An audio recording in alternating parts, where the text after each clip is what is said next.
Stan Freberg is a legendary and most peculiar kind of ad man. Some of the wildest and funniest commercials that you have undoubtedly howled at and one of the most original things seen on television have come out of his fevered brain. And he was passing through our orbit, and we thought we'd get him while he's here. Would you welcome, please, Mr. Stan Freberg?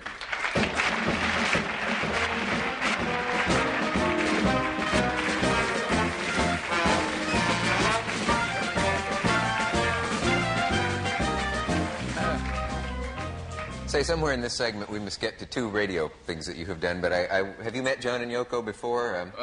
Yes, it turns out I have, under not too pleasant circumstances.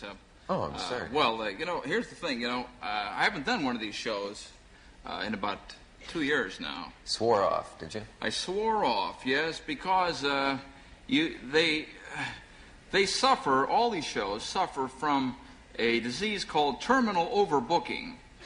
And you're waiting backstage there with Dr. Edward Teller and Zsa Zsa Gabor and Joe Namath and Ann Miller and Eugene Ormandy and the Philadelphia Symphony, plus a few other people.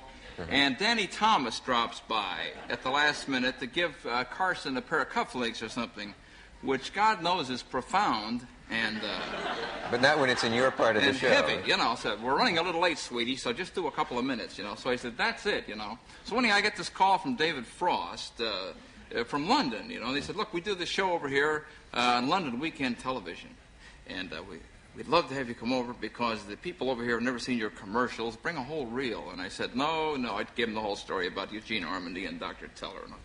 And no, impossible to happen here. You see, we have, you know, just the one guest. I said, oh, you mean like the firing line, like, you know, like Buckley. Buckley's show, yeah. And so I said, well, that sounds interesting. You know, maybe I'll do that. So anyhow, I went over with my wife and daughter, you know, prepared to do 2 programs. All by yourself. Right, that's it. And I brought the reel of things. And so now I'm riding to the hotel from the airport. They said, oh, by the way, John and Yoko will be on, you know. And I said, well, John and Yoko, they had just burst into the news that week, you know, the whole thing that he talked about. So I said, well, how long is the program again? He says, 30 minutes, but don't worry, you'll have plenty of time, right? And they said, oh, yes, and Blossom Dearie will be on with you. Blossom Dearie, you know. Okay, well, anyhow, needless to say, you know, they ran the one commercial, and I did about maybe between 5 and 6 minutes, right around there. So I'm sitting on the show now. After about 5 minutes, Frost says, all right, now, that's it. And there's only one other chair, like here, see? Mm-hmm. Now, I think when John and Yoko come out, where are they going to sit, see? Because there's this one chair. Little did I know what they had in mind. Because when they went to this commercial, this man with the, you know, with the earphones says, Miss Freberg, yes, right, in the audience. You're sitting in the audience. Put you in the audience? Yeah. And I said, why am I going in the audience? And Frost says to me, don't worry about it. He says, it's a great honor in England to be put in the audience. One of the common people. Yeah, Sure.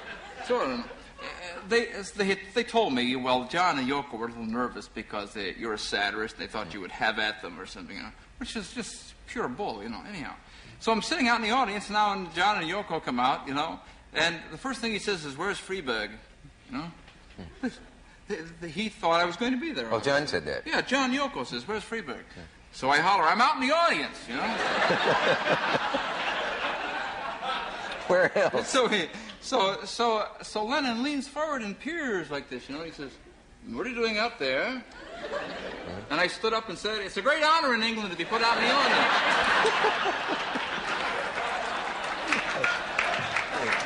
Well, I understand now how you feel. Yeah. So when I showed up here tonight, they told me that they had the doctor, what's his name, with the Institute of Phenomena, and just you, baby, that's it. And then I see him rolling this John and Yoko film. Well, this is a plot that all you people have. Where are you going next for people who want to meet John and Yoko so they'll know they're going to be... Gee, that's interesting. You know, the time you took to tell that took up all the time we have for you, Stan. Yeah, well, thanks very much. I hope you can come back. Here is a word about the great cars of yesterday and today from the makers of 1972 Pontiac Grand Prix. John and Yoko...